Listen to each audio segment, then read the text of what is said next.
registered. So we wait till at least 30 people attendees. Then you can, stop. You're confusing me now. I don't know on what. Graham, it's okay. Graham, I pressed record. It's okay. It's fine. Let's move. It's 1 o'clock already. So can I start? Give it 1 moment, Prof.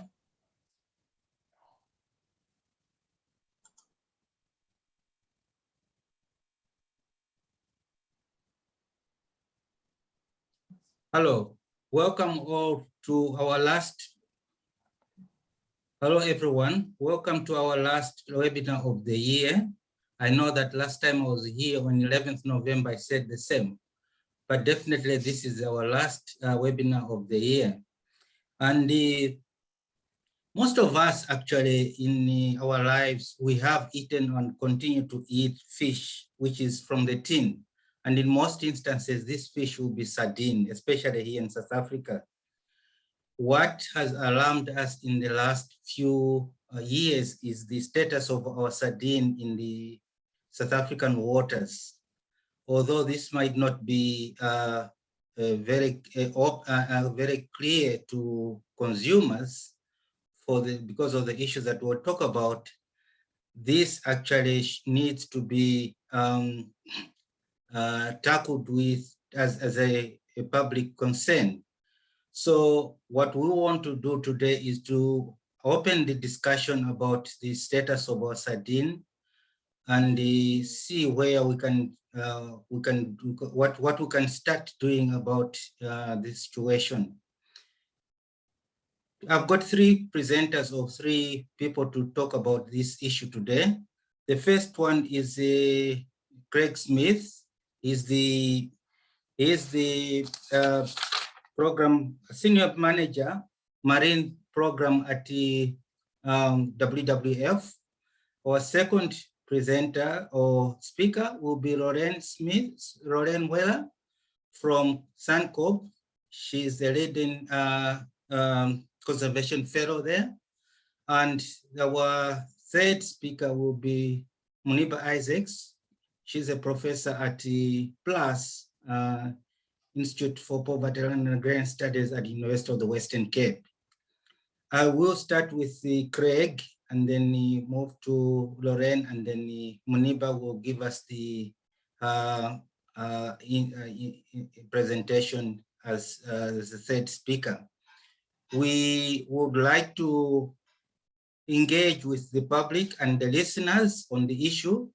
And if you have got any questions or comments, please write these in the chat. And then after 30 minutes, we will start engaging with the issues that are raised from the listeners and public the people are watching. So to start us off, I would like to ask Craig to give us an idea of what's happening to the resource. Craig. Thank you, Mafa, for that introduction, and good afternoon to all of you. In my short 10-minute presentation, my responsibility is just to give you some insights into the small pelagic resources, also in terms of the importance of the small pelagic fishery, as well as the status of the sardine stock. And then just looking at the Namibia case study in terms of just doing some comparisons there between our fishery and the Namibian fishery in terms of enriching our discussions today on is there a crisis in our sardine fishery or not. So without any further ado, let me move to my next slide. There we go. Let me introduce you to the main actors or fish in our small pelagic fishery. There are 3 main species. Sardine is the most important in terms of value, but also anchovy and red-eyed hound herring account for 90% of the total catch in our small pelagic fishery. The other 10% of the catch is actually accounted by the horse mackerel and chub mackerel. So they're the minor species in the small pelagic fishery. What they have in common in terms of these resources, they're all very much fast growing, they're short-lived, sardines typically 6 to 8 years, and they're also heavily influenced in terms of environmental conditions in terms of their recruitment into the stock. So let's look at the distribution and life history of anchovy and sardine. And so this is just a very simplistic diagram, and it all starts very much on the Gullis Bank in the late months of spring. And this is when anchovy sardine basically spawn. So eggs that are spawned on the western part of the Gullis Bank typically are transported by the Coal-Benguela current northwards. And this is where the eggs then hatch into larvae, and the larvae are able to feed on the nutrient-rich waters on the west coast.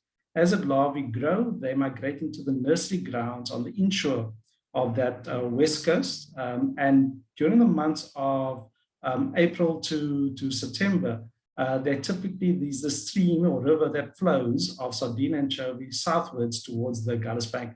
And this is basically when the small pelagic fishery intercepts these fish in terms of the fishery. Now, during these particular months, it's also very difficult to catch clean anchovy or clean sardine because these fish school together because they are of similar size.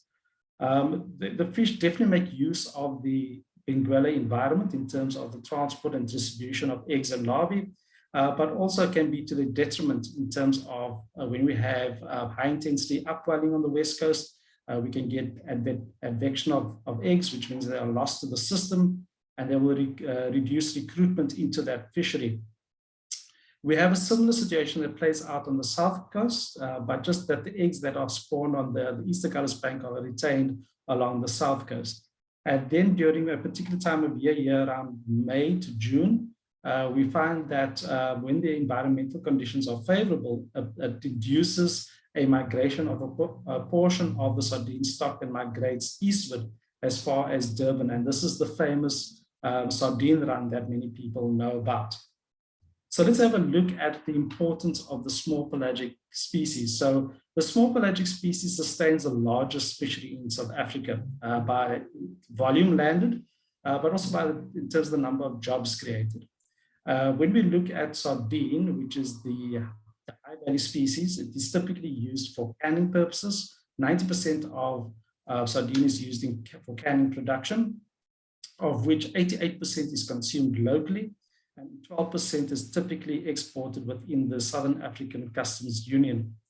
The other 10% of sardine that's caught is typically used for high quality bait, with the majority, more than 90% of that particular production being exported. The lower value species being the round herring and anchovy are typically reduced as fish meal and fish oil for use in agricultural purposes and also aqua farming purposes. And more than 93% of this product is exported typically to Europe and the Far East. Now, coming back to the sardines that are canned, this is a very important, cost-effective, high-value protein source that low-income households depend on, not just in South Africa, but also in our neighboring countries. And that is something that we'll hear a bit more about from Maniba in her talk. But in terms of the importance of sardine, it's not just important for socioeconomics. Yes, that's important, but sardine and other small pelagic resources are also important as forage fish in terms of the trophic levels that they play in the marine ecosystem. So in the Southern Benguela ecosystem, these fish are our main source of food for many, many top predators, including sharks, whales, seals, seabirds, other fish. And some of them are specialist predators on anchovy and sardine, such as your African penguin. And because they are so highly dependent on anchovy and sardine, their survival is very closely linked to the biomass and abundance of those particular resources. And they're often used in terms of gauging the health of these broader ecosystems because they are easier to count as opposed to actually monitoring fish populations. So scientists typically use them as indicators of health in the broader ecosystem. And Lauren will have a bit more to say about that in her presentation. Moving on now in terms of looking at just what is going on in terms of the sardine status. And this is a graph that depicts the total larval catch that the fishery is allocated year on year. It's represented by the blue graphs or the blue bars. So this ranges from the year 2001 to 2021.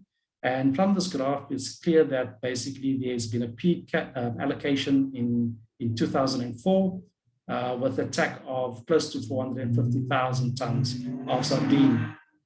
But what has been a concern is that year on year, that TAC has been reducing to a point where in 2019, the TAC was just above 12,000 tons, which represents approximately 97% reduction in TAC. If that wasn't of concern, we also look at the green graph, which is represents the portion of sardine that's been caught by industry year on year.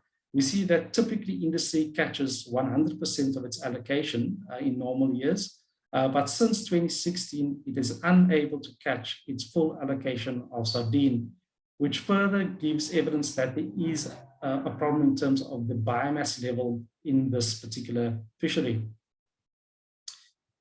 So some additional information that needs to be considered is that traditionally sardine was managed as a single stock. It's only been of late that it's been confirmed that sardine, in fact, consists of two separate stocks. And with this confirmation, it's also been confirmed now that the West Coast stock is depleted. There's also been distributional shifts that's been apparent for both anchovy and sardine, and with the higher biomass of both species on the South Coast as opposed to traditionally the West Coast. Some indications of maybe is this climate change at play in terms of the observed distributional shift, or could it be also a result of basically overfishing on the West Coast that has resulted in a discrepancy in terms of the biomass on the two coasts? So that I put as a question mark, and hopefully we can debate that further. There's also the local small pelagic fishery is mainly dependent on anchovy these days, even though sardine is the high valued species, but just because of the low abundance, the focus has mainly been anchovy. To compensate for the lack of sardine in the local fishery, the small pelagic fishery has resorted to importing over 70% of sardine for canning in order to keep their processing facilities functional and also to retain jobs within the canning factories. So if this wasn't a concern, I would like to turn our attention to Namibia for a moment, just to have a look at that as a case study and see what has transpired there in a neighboring country, and noting that Namibia has had an extremely large sardine fishery. Their peak catches were over 1.4 million tons in 1968, and that is a conservative estimate. In comparison to our sardine fishery, it's 3 times the size, if not more, than what we have in South Africa. But that was a very short-lived fishery. The stock crashed in 1970, and the fishery switched its targeting to anchovy. And unfortunately, that anchovy resource also collapsed. As a result, many canneries closed and thousands of jobs were lost. The canneries that continued to operate resorted to importing sardine to keep their operations going. Then there were some other concerns with regards to the environment, where there was large-scale ocean warming events that were documented in 1972, 1984, 1995, as well as a low oxygen event level in 1995. All of these compounded the already low biomass of sardine and anchovy off the Namibian coast. And this affected and altered these essential ecological processes within the marine ecosystem. And what has been observed is that we have now jellyfish and bearded gobies that seem to have replaced sardine. And there's not a like-for-like replacement because these species have less energy yield than sardines.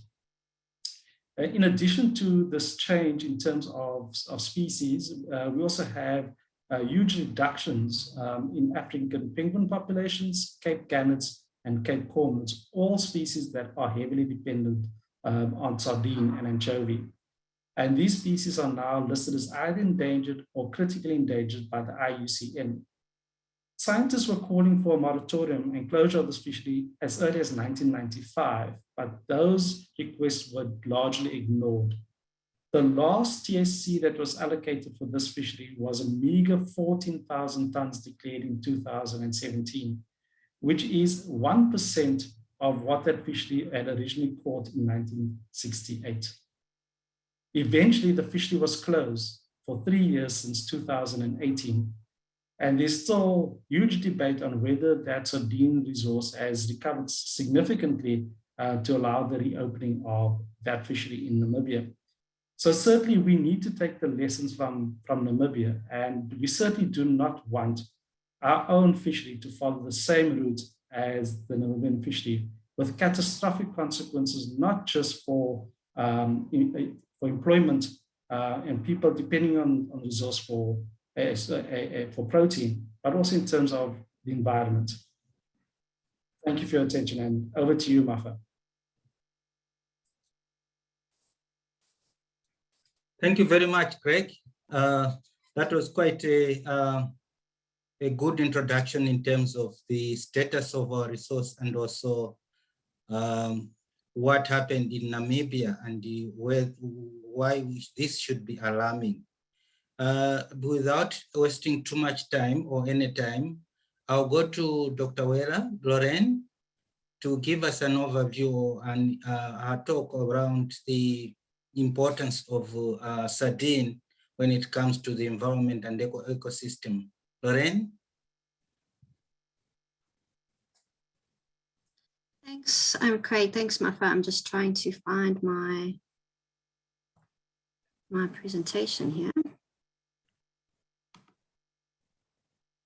I will bring it up shortly.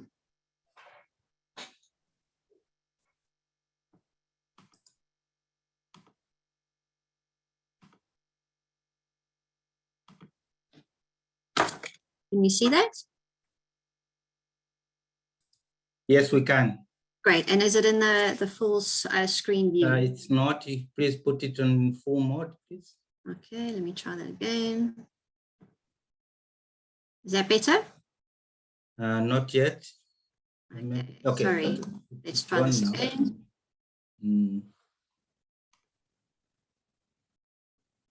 Yeah, that's better. Is that working? Okay, great. All right, thanks so much for the invitation to come and chat to you and for initiating this dialogue. It's certainly something that's really important, and hopefully you can continue this.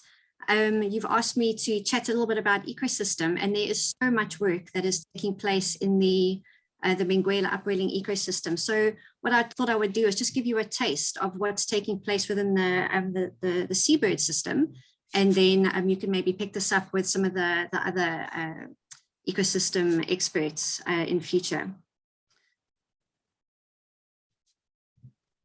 All right, can you see that? So Craig has pretty much broadly spoken to you about the value of forage fish.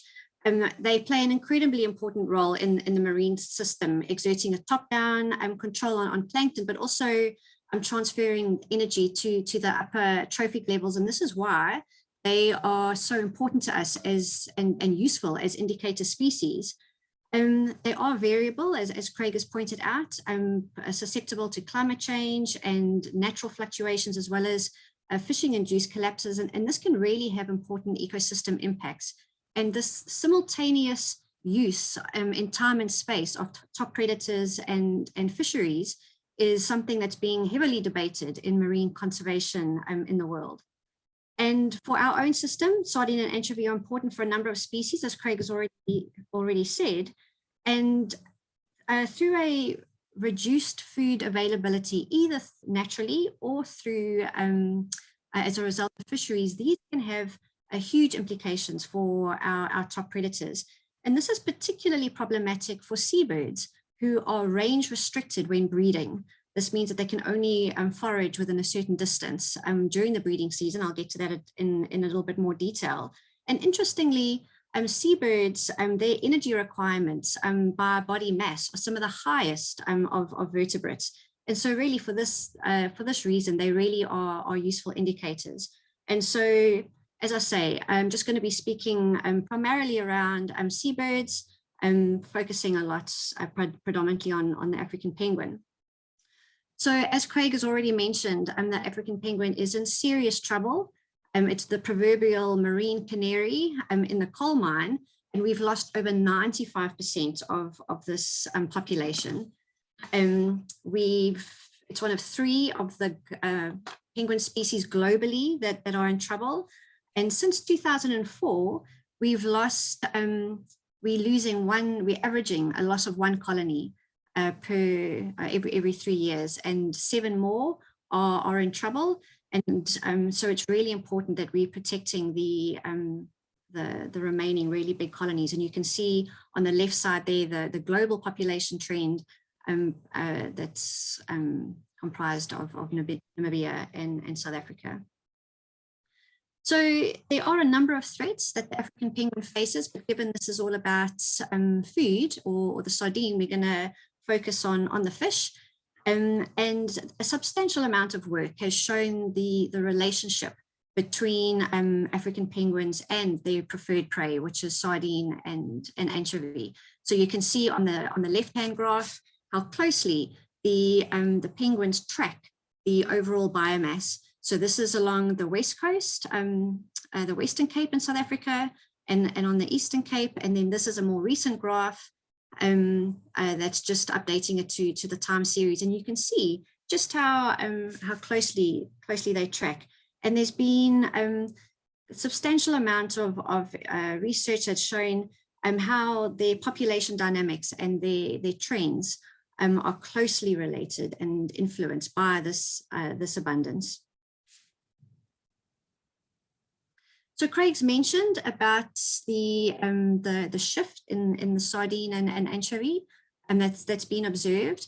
And so what this means from a seabird point of view, particularly for African penguins, is it reduces the availability of the food. So what's happened is that the biomass of the fish has moved outside of the breeding range of the foraging range of breeding African penguins. And there's been a substantial amount of research, such as on Robben Island, that has shown how breeding success and other parameters have been influenced.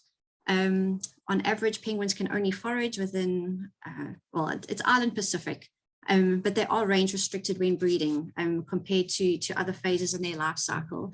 And so colonies on the west coast have pretty much collapsed in response to these declining food resources. And so what have we seen? We've seen that the abundance of forage fish has influenced their breeding success. So this means how successful they are in producing eggs and chicks, and how successfully those chicks go on to fledge. It's had an impact on survival, as well as juvenile survival and foraging behavior. And these population dynamics are critical for population recovery of the species. We've seen that off South Africa's west coast, the fish abundance is too low to maintain a population equilibrium. And from 2009 to 2019, the population declined at a rate of 10% per annum in that area. And so at these low levels of biomass, competition with industries or with fisheries can be that much more of an impact. And we've seen how adult mortality has increased when sardine and anchovy biomass fall below particular thresholds.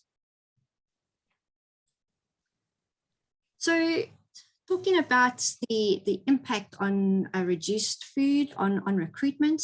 So this research was led by Dr. Richard Shirley and his team, and is for me one of very concerning.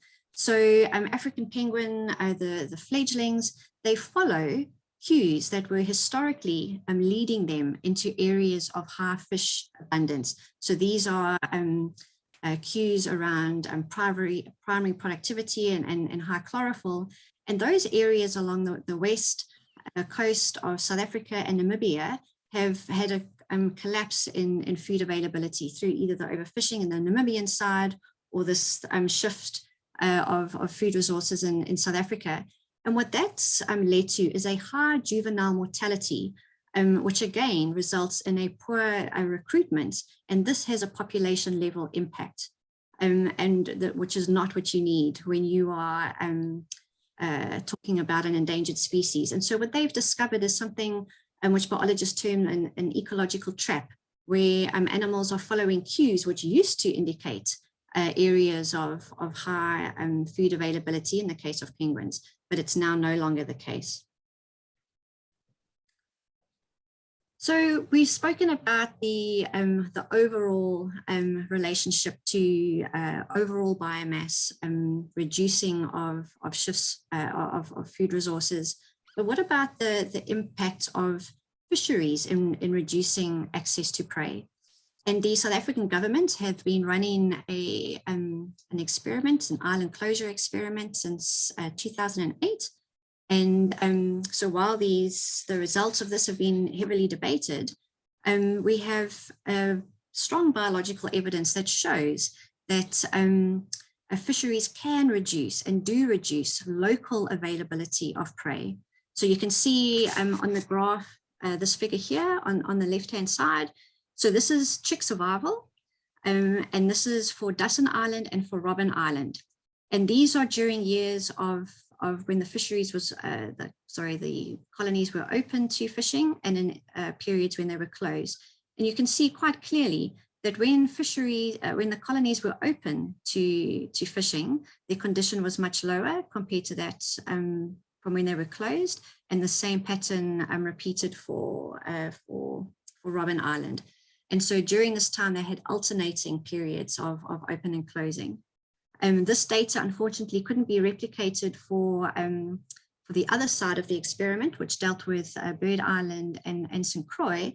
But the graph or the figure on the right-hand side of your screen shows data by Dr. Lauren Pichegru and her team, where they looked at the foraging efforts by African penguins, also in relation to these open and closed scenarios. So in 2008, the colony at St. Croix was open to fishing, and then the subsequent years it was closed, and they discovered a reduction in the foraging efficiency of the birds during these closed years. So it's not just about having food available when you're breeding. So African penguins have a really interesting life cycle, in a sense that they have a period, every penguin every year needs to molt, and it's termed a catastrophic molt, and this means that the birds have to replace all of their feathers, and they need to do this in order to stay in top condition, to survive, to be able to be at sea for long enough and to stay waterproof while they're feeding. And this is work that's been led by BirdLife South Africa. And you can see just the huge area of extent in the coastline that these molters utilize. When the birds prepare to molt, they have to put on an additional 40% of their body mass in order to survive the molt fast. When they come to land to molt, they do not feed for about 21 days. And so they have to provision enough energy in order to survive that molt. And then when they go back to sea, not be so close to the edge that they just don't survive. They need to be able to make it through those first few days, forage in close proximity to their colonies before they go further out to sea to replace their condition. And just as an example, you can see here, Dussin Island. So for the pre-molt, these birds are traveling huge distances to provision for their pre-molt. And then in the post-molt, so they are so physiologically compromised, they stay quite close to their colonies initially. Oh, where's my mouse? Here we go. And then move further along the coastline. And they've done similar work for Bird Island, and hopefully this work continues. So it just gives you an indication of the different requirements that the birds have in different times of their life cycle and spatially.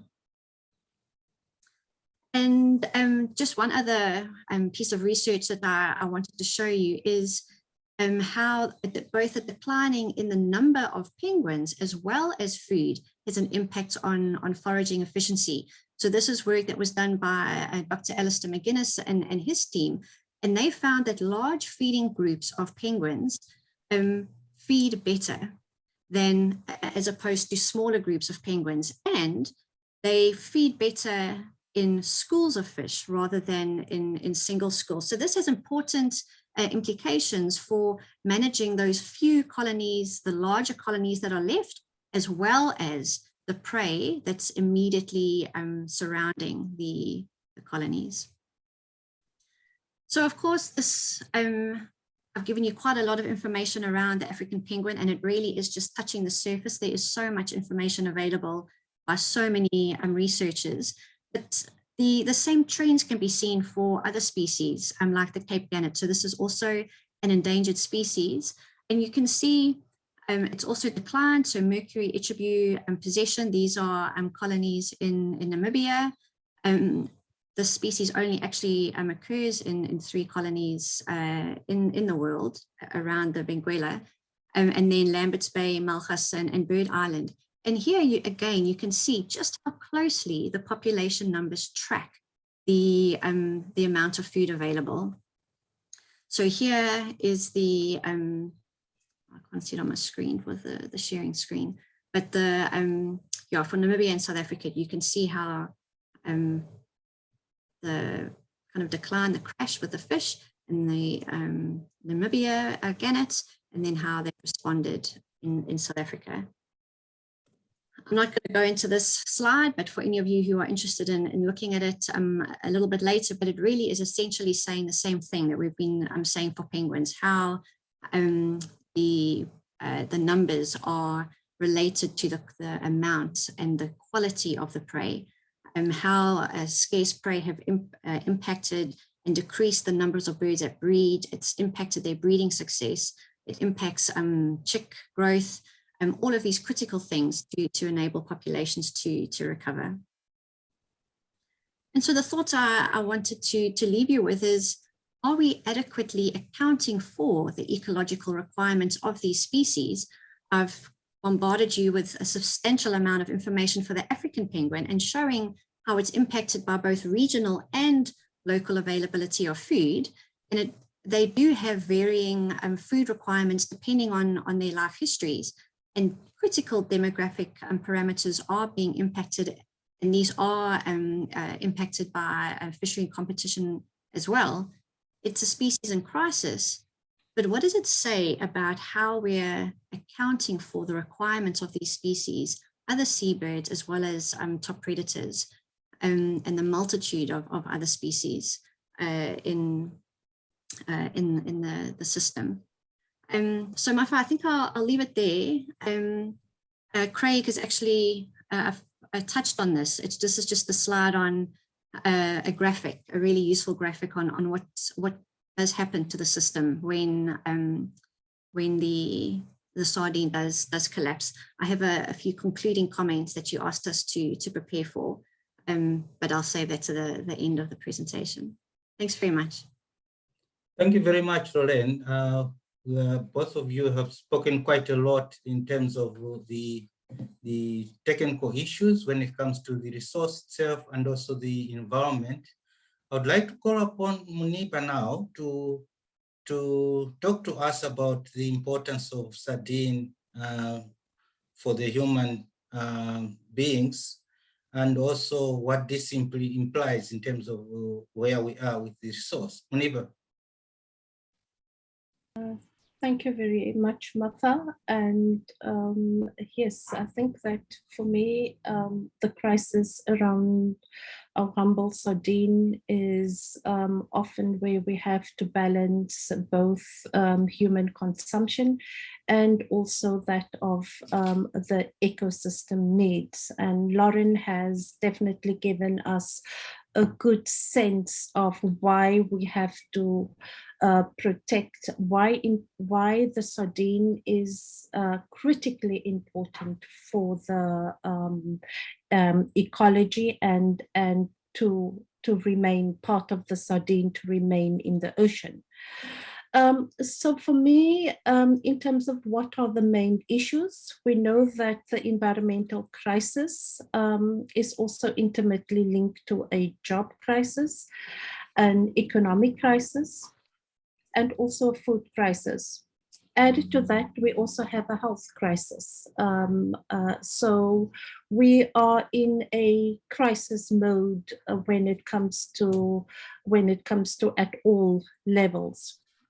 So the crisis of the small pelagic fisheries is directly links to how we fish, how we manage, and our fishing rights allocation system, how we govern our fishing resources. We can't step aside and from that, and that is what Craig showed, is the failure of governance systems in particularly the Namibian case.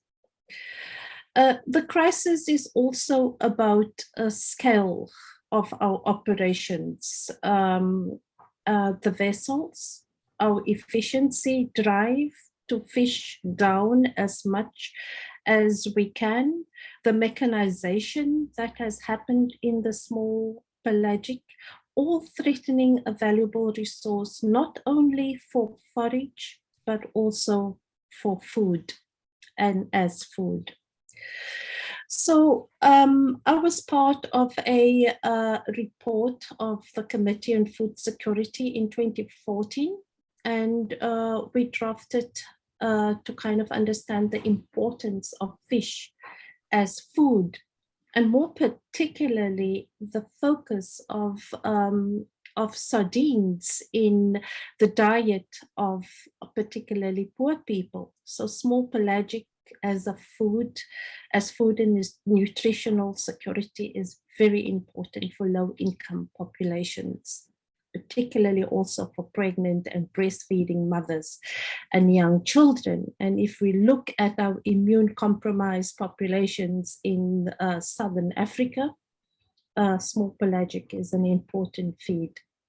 So this is an important protein, as Craig alluded to, and it's approximately 5 to 15% higher than any plant sources. So as much as the penguins need to eat sardines, so too is important for human consumption. Fish contains several essential amino acids for our human well-being, especially the lysine and methionine amino acids. Also added to this humble sardine is that the unique composition of the long-chain polyunsaturated fatty acids, with many potential benefits for adult health and child development. Added to that, because we eat it from the tail to the head, we eat everything. An important source of essential micronutrients, vitamin D, especially now during COVID, vitamin A, B, minerals like calcium, phosphorus, iodine, zinc, iron, selenium, especially when we eat the bones and all. It's a classic issue that, you know, when you deal with fishing communities and you speak about fishing communities, and they will tell you that nothing goes to waste. They eat everything. And this is important in terms of the sardine.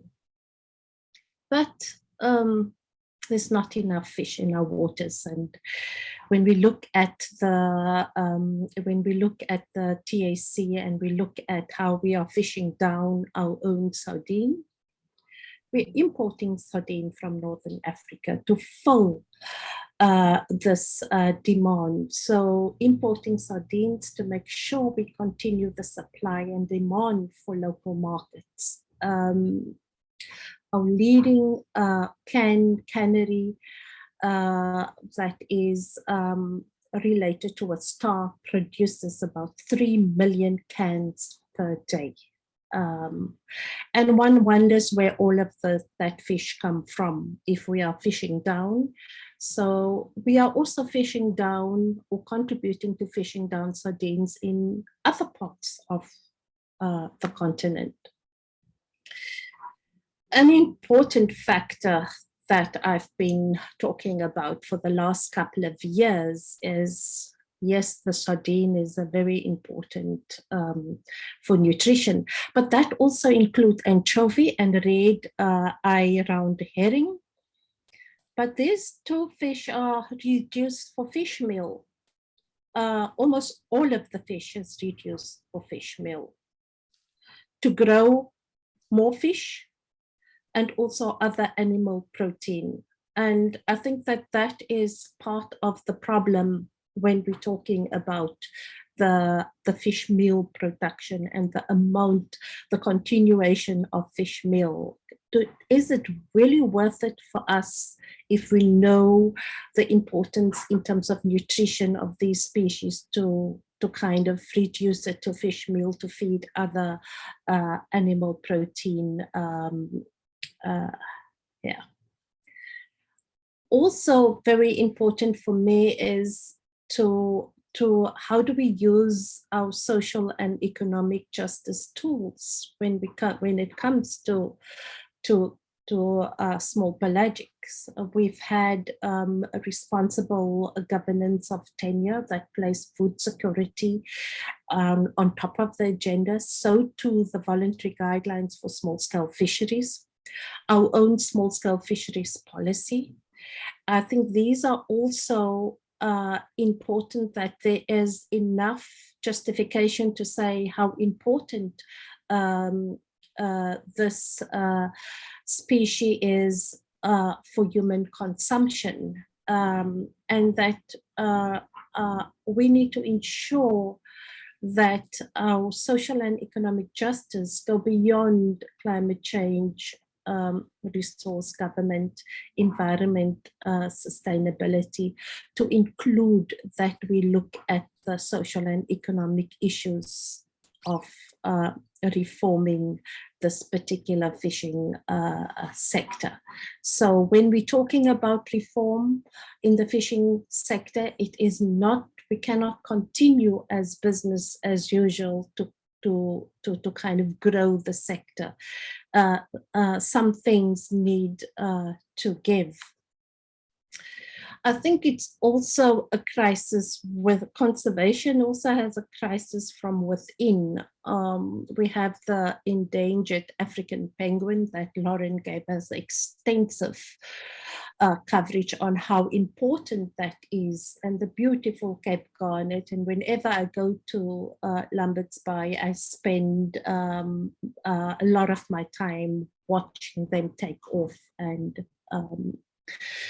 And then the kind of tragedy of the Cape cormorants in terms of what is happening.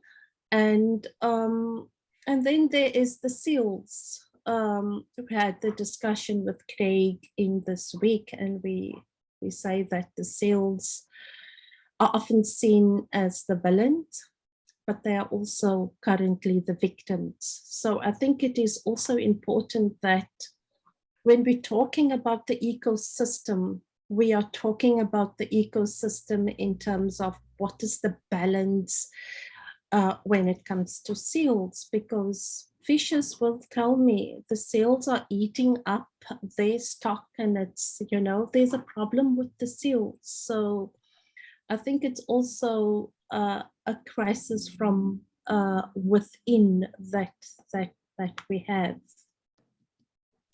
So this is my last slide that I just want to say that what are then the trade-offs that we need to make when we see the importance of this particular stock, not only for the ecology of the ocean and predators, top predators, but also for consumption.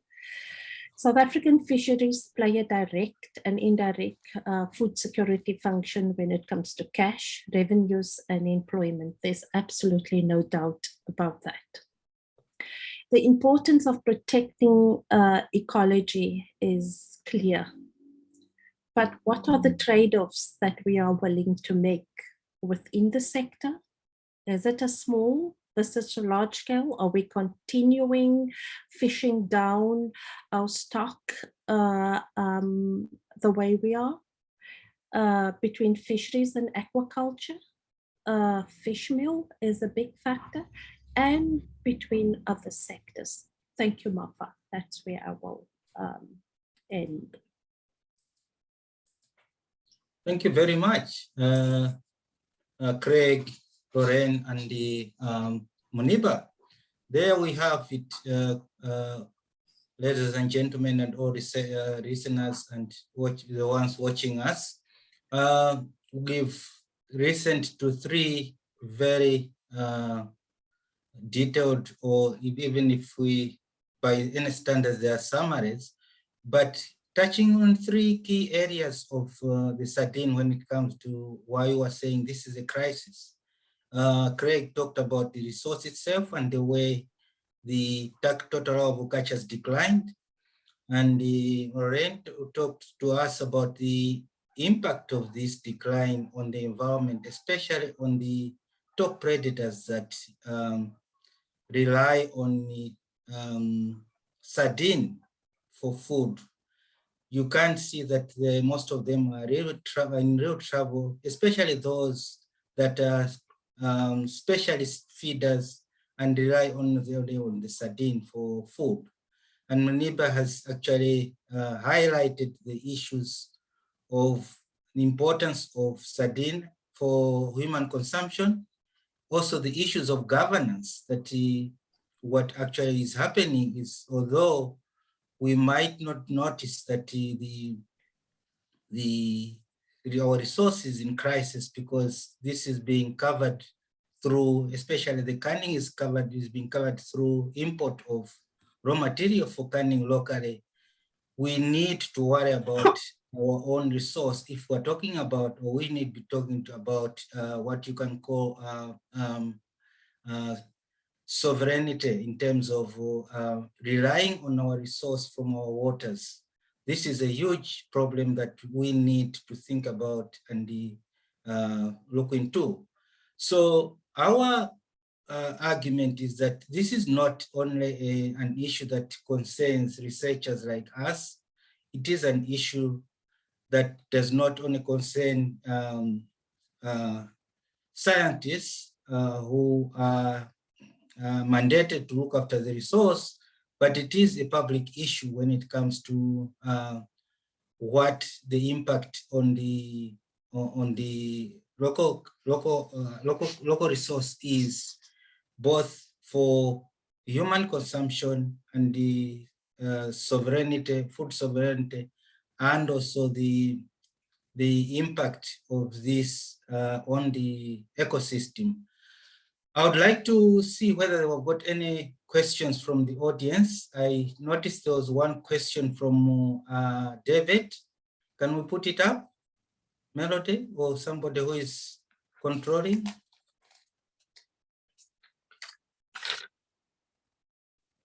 There was a question from David. I'll read it out if it can't be put up. Okay, so what says, David Roberts said that what percentage of South African sardine and anchovy catch goes towards fish meal production? Maybe Craig, you can help us when it comes to this. Sure, Martha. Yeah, it's about 90% of anchovy catch is reduced to fish meal and fish oil. So that's the bulk of it goes into fish meal and fish oil. Sardine is typically tried. It doesn't make sense for industry to target sardine for fish meal or fish oil because the money is in the canning. But as I indicated in my presentation, there are times of the year when sardine and anchovy, when they are juveniles, they school together.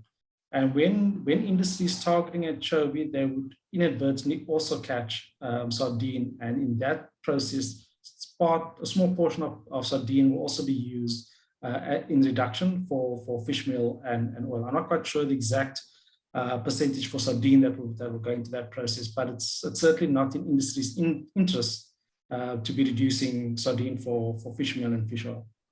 I hope that answers the question, David. Thanks, Martha. Yeah. Probably in addition to that, what we could also say is that the size of sardine that is canned is around 14 centimeters. So if fishers catch sardine which is less than 14 centimeters, then it also goes for fish meal. So this is also should be a concern when it comes to schooling together. Of course, what the department tries to do is to put limit on bycatch of sardine that anchovy fishers can catch. But it is also a concern that when in the years that you have got plenty of sardine, some of it has actually been reduced to fish meal because of the size, or probably because the amount that is being caught is more than the canneries can actually handle in terms of canning. So I think that probably helps to answer that question. There are other questions. I think the other one was about whether how biomass is measured, but probably Craig, you answered that in the chat. The next one is it says, thanks for the informative session.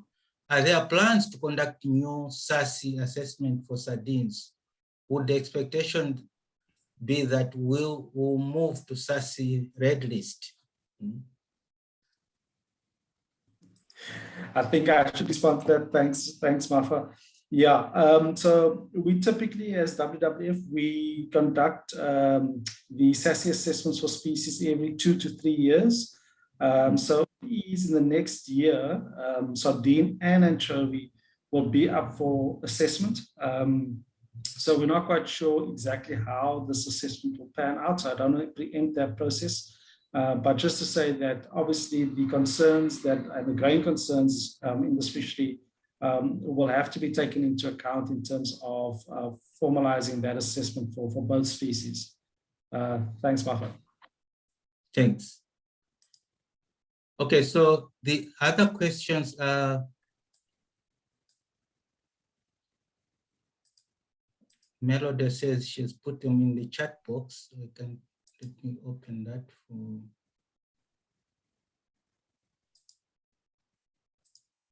I think I can, yeah. So this one is to Loren, says the environmental trap. You said in the environmental trap, you said that the penguin follow certain cues to choose where they go hunt. Do you know what these cues are? Would humans be able to influence them? Certainly. So the cues that they had a look at was around primary productivity, sea surface temperatures, and things like that. And certainly from a sea surface temperature point of view with climate change, there's definitely a human impact that could do that.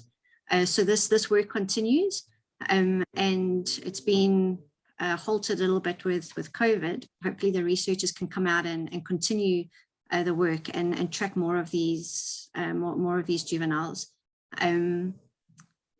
Climate change is going to be having an impact on the system in so many ways, from a food availability, primary productivity, movements. Yeah. Okay, the next question is the question from Ben Cousins. He's asking, causality is key to remedial action. Why are sardines declining?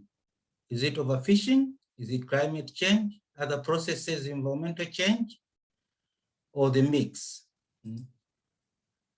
If we cannot agree on causality, how will we decide what to do?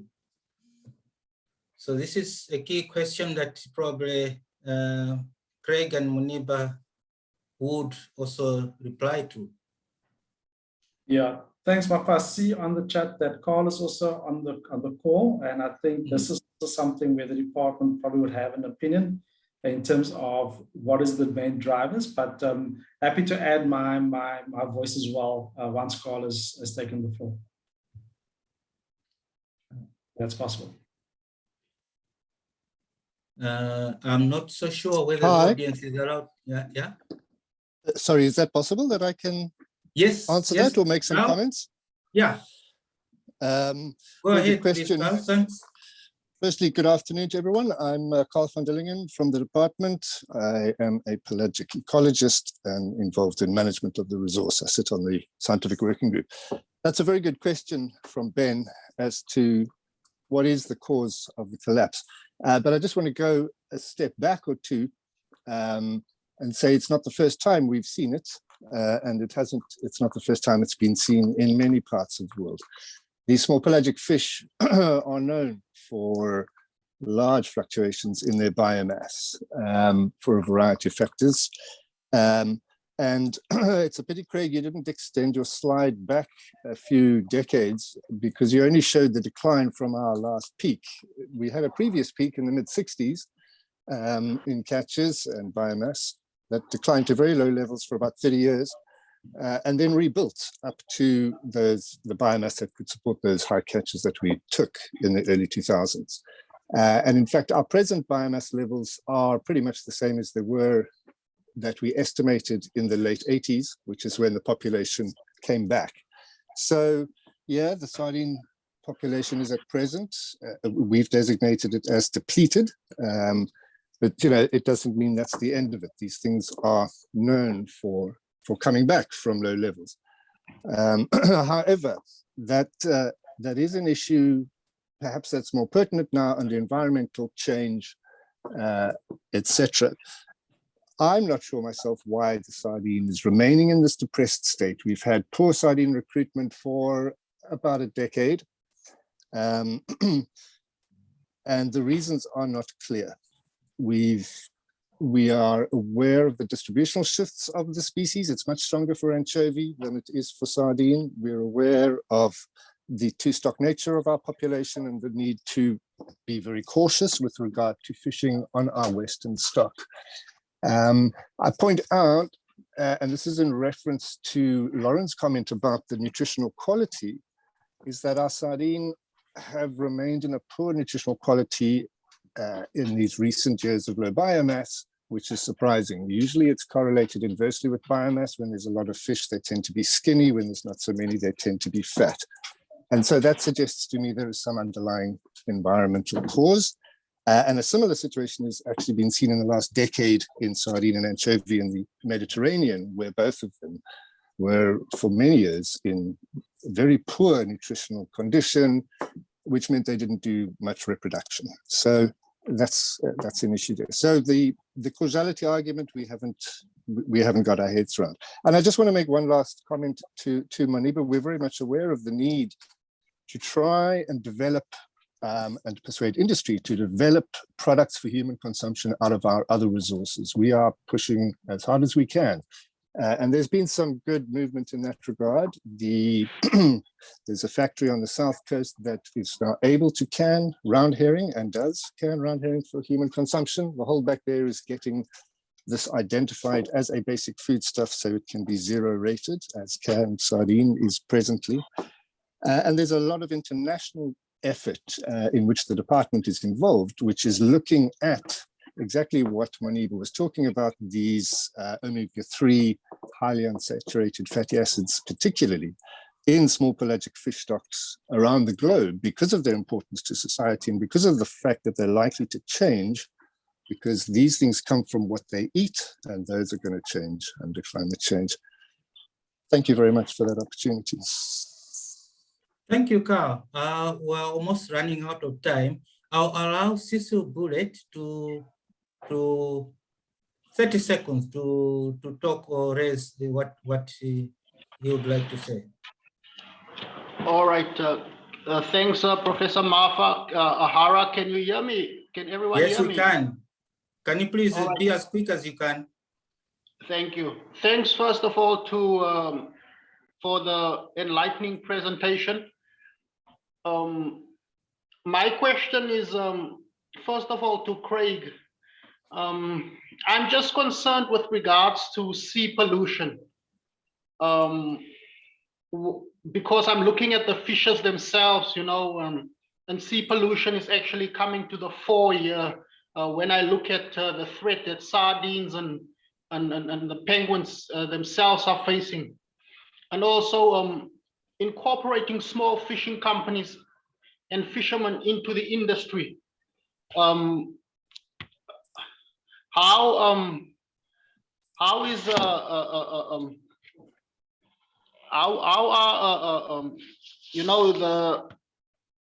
you guys perhaps looking at that, and also in working with the government itself. And for Lauren, the fact that birds and penguins are being threatened, what mechanisms are being implemented to save seabirds and penguins? And also, if you are collaborating with government and with the different stakeholders. Thank you. Thank you, sister. Thank you. It's almost 2:00. What I'll do is in answering those questions, I'll also give each of our 3 speakers the final 30 seconds or 1 minute to give us what they think how we start solving some of the issues that we've been talking about. But also, Muniba, there's also a question was talking about the illegal fishing from Asian fishing vessels, what is happening there. I'm not so sure about sardines, but definitely tuna is an issue when it comes to those. So 1 minute each from Craig, Lorraine, and Muniba. Closing remarks. Thanks, Mafa. Yeah, maybe just a quick response to Cecil. Somebody asked the question and say that WWF is basically plastic pollution is a major problem, and just say that how WWF is engaging in that space is basically to promote a circular economy on plastics, involving basically the producers and also the retailers to reduce the amount of plastics, unnecessary plastics that are used, so that it actually limits the number of waste pollution that we find in our ocean. So that's just on plastic, but there's all various forms of pollution that poses risk to the marine ecosystem, which I'm not going to get into now, if that's okay. Maybe an after discussion. But in answer to your question, just a wrap up, I think that from the talks, there is obviously this concern. There's concern on various counts. There's concern from just the status of the resource. And yes, Carl has indicated that we have seen these fluctuations before, agreed. But how much is it basically just purely environmental, and how much is basically are we contributing to that, to the depressed state that Carl has mentioned? So yes, there's concern on that front. There's also concern regarding basically the broader ecosystem in terms of the impact that a low biomass or small pelagic has on the broader ecosystem. There's also concerns in what is the future of the small pelagic fishery. If we have a situation that this fishery is closed tomorrow, how many jobs lost? Where are we going to get the protein for low-income households? That's a major social issue. So that's a major concern. And my take-home message for everyone today is that basically we need to work together in terms of taking an EAF approach forward. That's an ecosystem approach to fisheries, where we just don't consider one stock or one species. We consider the entire ecosystem. We consider the human element as well, the human component, the socioeconomics, in order to better manage this resource, because it is an important resource on so many counts. Thank you, Mafa.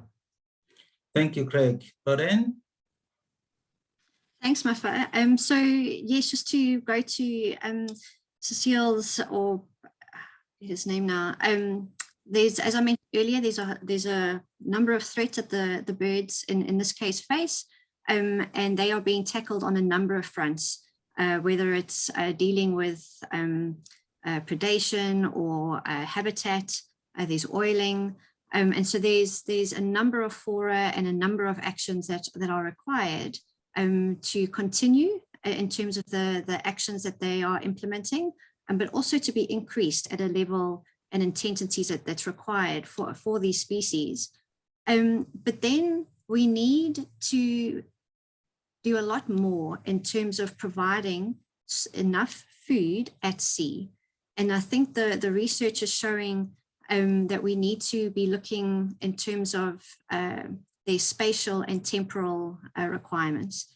And so we need to pay a lot more attention to the spatial management in terms of allowing for improved food availability at the various stages in their life cycle. And And as Carl points out, we do have these natural fluctuations, but the concern is during these low levels of biomass, competition, the impact of competition is that much more pronounced. And so for an endangered species, it's a concern, more so than what it would normally be. And so we need to be even more cautious around during these times of low biomass. And yeah, the urgent need to look at this from an ecosystem-based management. We've spent just looking at seabirds. There's just so much else that we need to look into. Thanks, Mafa. I hope that was useful. Yeah, thank you, Lorraine. Moniba? Thank you, Mafa. I want to kind of unpack Ben's question a little bit more. I think that we are not all in agreement that we have a crisis. And as Carl came in and say, okay, this happens, it happened before, and it will most probably happen again. And I think that what we are all alluding to, but we are not saying it, is the issue of overfishing. We have to really look at how we fish, where we fish, and how much we fish. For me, those are critical questions when dealing with the governance of this species. I think it's an system approach to fisheries management is one tool. And that tool of management often ignores the dynamics around the political economy of actually who benefits. And I want to really pose the question, who benefits from overfishing? Definitely not the penguins, definitely not vulnerable populations of our country. So I think we need to also bring in to the debate the political economy of how we regulate our fisheries. And I hope that we can come into an agreement that we need to continue the debate around these crises that we are all facing in terms of where we end of 2021 and how we pick up 2022. And hopefully government and others can join us in having more deeper debates around the crisis. Thank you, Martha. Thank you very much, Muniba. And thank you very much to all who tuned in to listen and also to watch. We are slightly over time, but I think it was important to provide each of our three speakers final words. As Muniba has indicated and also Craig has alluded, we wanted to bring this debate into a public arena, and we hope that we can continue looking at and debating these issues in future, especially from 2022. So what we want to do is to see if we can arrange and come up with a series of interventions through either webinars or seminars on the same question, and include or invite people from other organizations and other voices or alternative voices. It is a question that we need to deal with all of us rather than leave it to one sector. So thank you very much for listening in. And I hope that you can join us next year when we start the webinar series. We will be starting again in February or March when we come back in January. But the announcements will go out once we come back from holiday. I'd like to wish you all a good Christmas break, and that you you take care of yourselves, especially with Omicron getting a concern. Thank you very much. Bye-bye.